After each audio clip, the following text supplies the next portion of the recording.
Okay, so let's talk today about some notes I have on safety and WHMIS.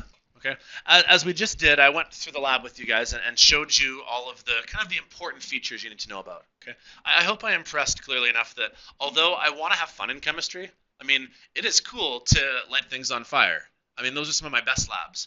It is cool to work with acids and bases because they can do some pretty interesting chemical reactions, sometimes very spectacular. And I'm going to show you some of these over the next month. But at the same time, I hope I made myself really clear. I I believe the kitchen is a place where kids can get in danger. Definitely the shop, but I don't actually think there's a more dangerous place than my back room.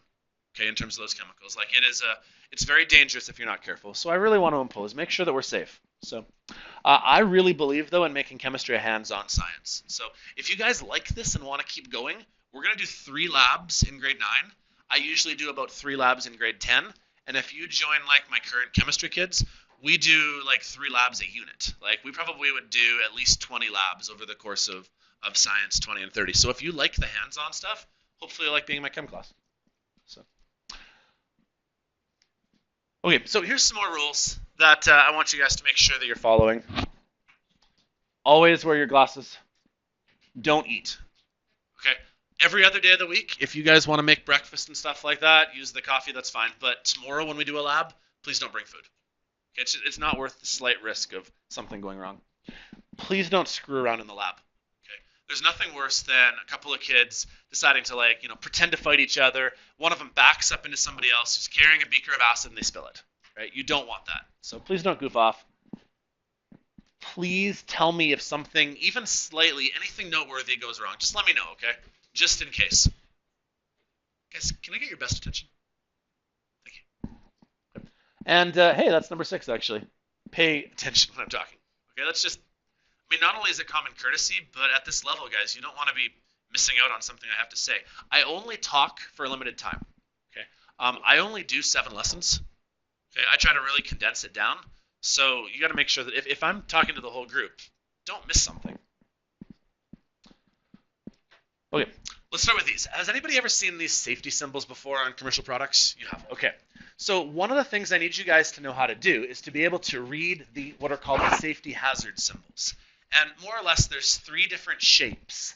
There are red octagons, there are yellow triangles, and orange diamonds. And they each have like a different ranking system, which I've got on the next slide here. So if I could give some advice, put a star next to this. This comes up on my test. The yellow triangle is actually the lowest degree. If you ever see this on say a commercial product like bug spray or bleach or I don't know, dish detergent even, right? All commercial products should have symbols like this.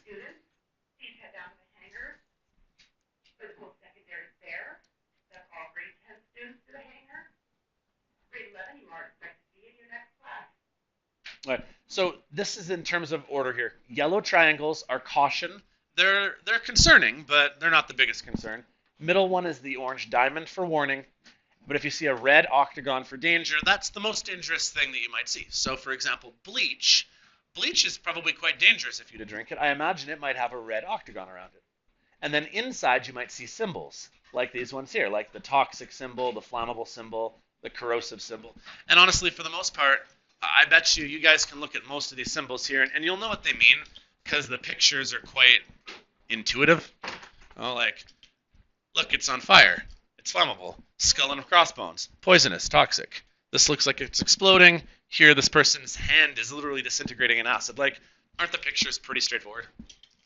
So, but I do need you guys to know these 3 things here. So if I can give some advice, make sure that you know the yellow triangle, the orange diamond, the red octagon, and what they mean. Sound good? Right. Well, there's another system that we also use called WHMIS, and maybe you've heard this before. It's the Workplace Hazardous Materials Information System, just a word there. And these are the 8 symbols that get used. And so another thing I need you guys to do, and this is even the first question on your lab safety project. Can I steal this one here? If any of you guys printed this off, this is actually literally the first question on there, is I need you to know these 8 symbols. Okay? And more or less, I just rearranged them and cut off the words. But here are the symbols, and I feel like this is something that kids have seen in the past. So here's the 8. Okay. Again, just make sure you know which one is which. So this is compressed gas, dangerously reactive, oxidizing. I want to point out these two right here, okay, because they're almost the exact same. Skull and crossbones is poisonous and infectious, causing immediate toxic effects. Okay, this is like call poison control right now. Okay. Whereas this one right here, the T with the exclamation mark, is also poisonous and infectious, but they cause other toxic effects. My understanding is that really the difference between the two is whether it's long-term or short-term. Okay, this right here is we might need to pump your stomach. Call poison control now. Does that make sense? Whereas this one right here is more of a long-term.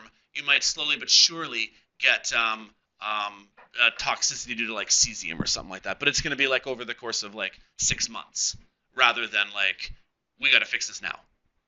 You see the difference there? So. This one here is corrosive, biohazardous, and flammable. You guys have seen these before? Okay. Basically, I mean, for the first little bit here, it's mostly just memorization. I need you guys to know these 8 symbols, and I need you to know these 3 types of symbols. Okay. The last thing we need to talk about is something called a material safety data sheet. And on every one of our labs, I'm going to ask you guys to look up a material safety data sheet. These are this is information regarding the chemicals that we use, and they're super easy to find. Like for example, I'll do one right now. Even I'll just grab an Internet Explorer and try to find one. My grade 11s and 12s in a lab, they were using a chemical called potassium nitrate. And so what you would just need to do is type in potassium nitrate MSDS, material safety data sheets.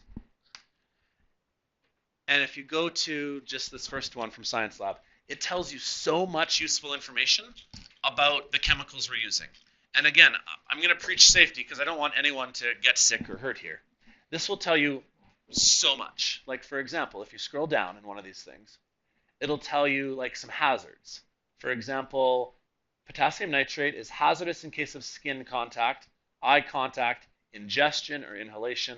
Prolonged exposure may result in skin burns and ulcerations. Oh, so I mean, it tells you like what bad stuff could happen to you. Here's an important one. Potassium nitrate is toxic to blood, kidneys, and your central nervous system. Right?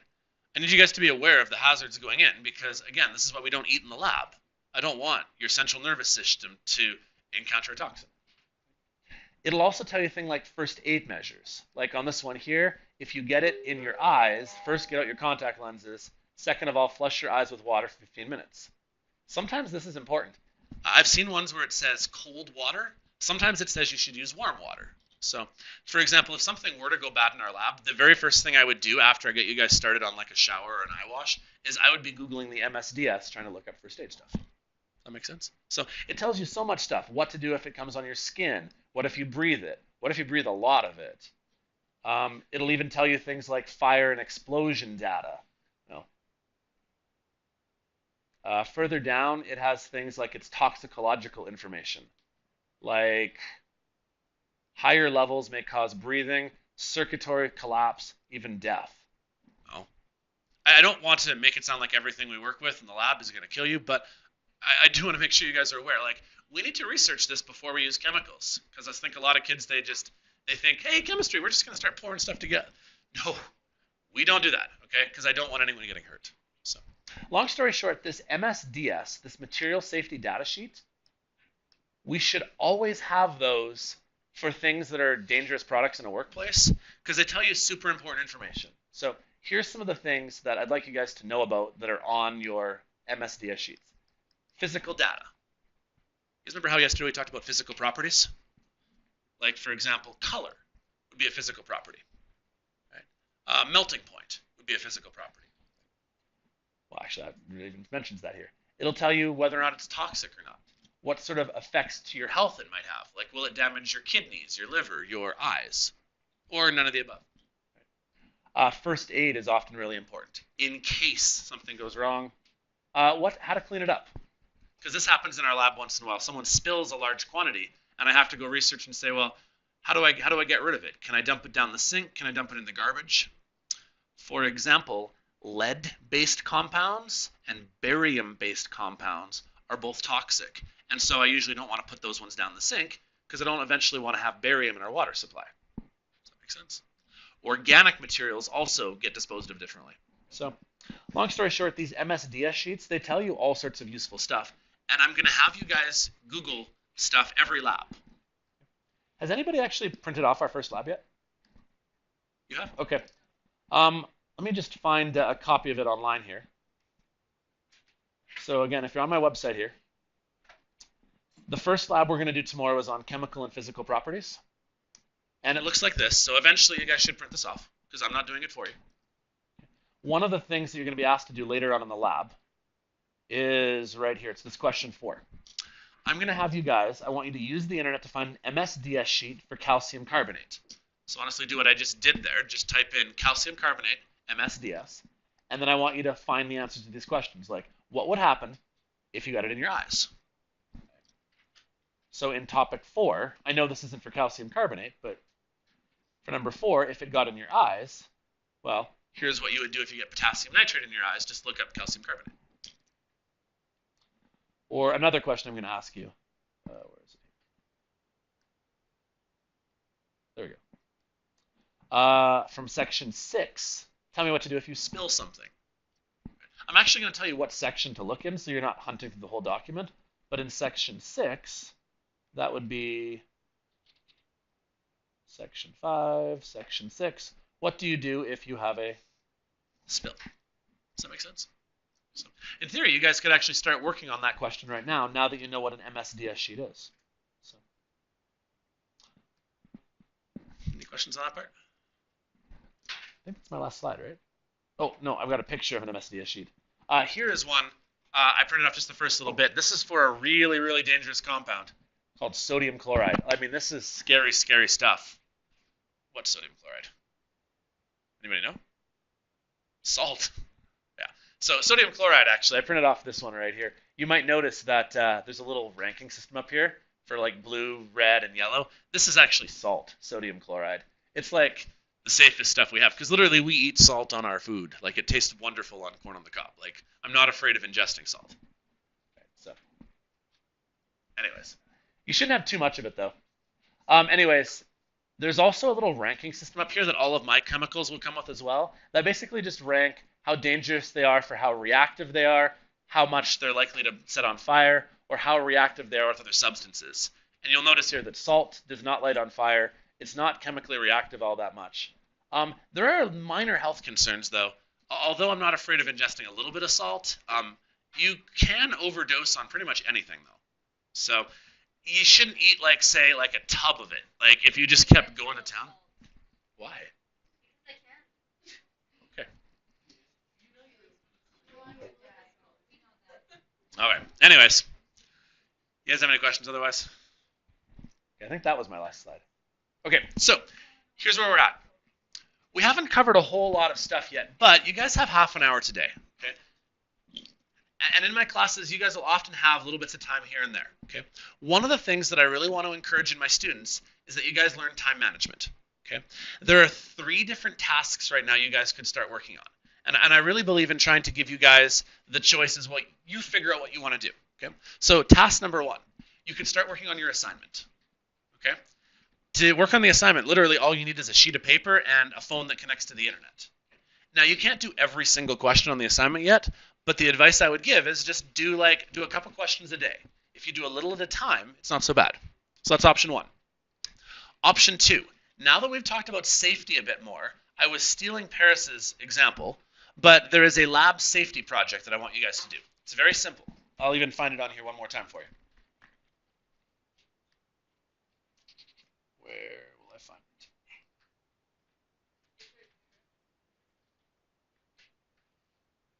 Oh, hang on. I'm on the wrong page. I need this one. So the lab safety project. Has anybody printed off the lab safety project yet? Okay. It looks like this.